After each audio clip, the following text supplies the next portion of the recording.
যে এই দেশে যদি কোনো হাজবেন্ড ওয়াইফের সেপারেশন অথবা ডিভোর্স হয়, তাহলে যে বাচ্চা থাকে, বাচ্চা যদি মায়ের কাছে থাকে এবং বাচ্চা যদি 7 ইয়ার্স রুটে সেটেলমেন্ট পায়, তাহলে পরবর্তীতে বাবা কি ওই বাচ্চার রাইটে সেটেলমেন্ট পাওয়ার কোনো সম্ভাবনা আছে কিনা, এবং বাবা মা যদি সেপারেশনে যায়, বাচ্চা যদি মায়ের কাছে থাকে, তাহলে বাবা বাচ্চাদের সাথে কোনো রকম কন্ট্যাক্ট করতে পারবে কিনা, এটা আর কি স্যার, এই দুটো কোয়েশ্চেন।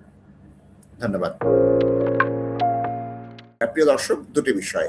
প্রথম হচ্ছে, যদি বাবা মার সেপারেশন হয়ে যায় সেক্ষেত্রে মার সাথে বাচ্চা থাকে, এটাই প্রিন্সিপাল, সারা পৃথিবীর প্রিন্সিপাল এটাই। এখন এই ক্ষেত্রে ইমিগ্রেশন আইন আলাদা, ফ্যামিলি ল আইন আলাদা। ফ্যামিলি ল এর বাচ্চার কন্ট্যাক্ট করার জন্য ফ্যামিলি কোর্টে আবেদন করতে হবে।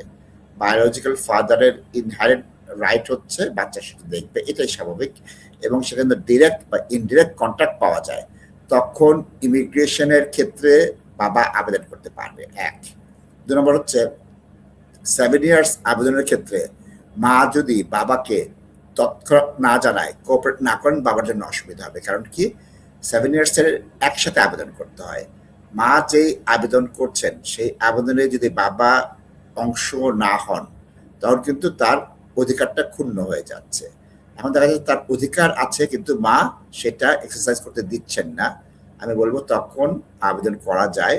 তো কখন করতে হবে? ধরে নিতে হবে মা আবেদন করেছেন, তারপর করতে হবে যে আমার বাচ্চার বয়স 7, আমার সাথে বাচ্চার কন্ট্যাক্ট আছে, ডিরেক্ট কন্ট্যাক্ট বা ইনডিরেক্ট কন্ট্যাক্ট, তার ভিত্তিতে আমার বাচ্চা আবেদন করেছে, আমিও আবেদন করছি। এটি একটু জটিল প্রসেস। আমি বলবো সেই ক্ষেত্রে ওই ধরনের বাবারা নিকটস্থ কোনো দক্ষ, যোগ্য, অভিজ্ঞ আইনজীবীর সঙ্গে যাবেন, পরামর্শ করবেন এবং আবেদনটা করবেন।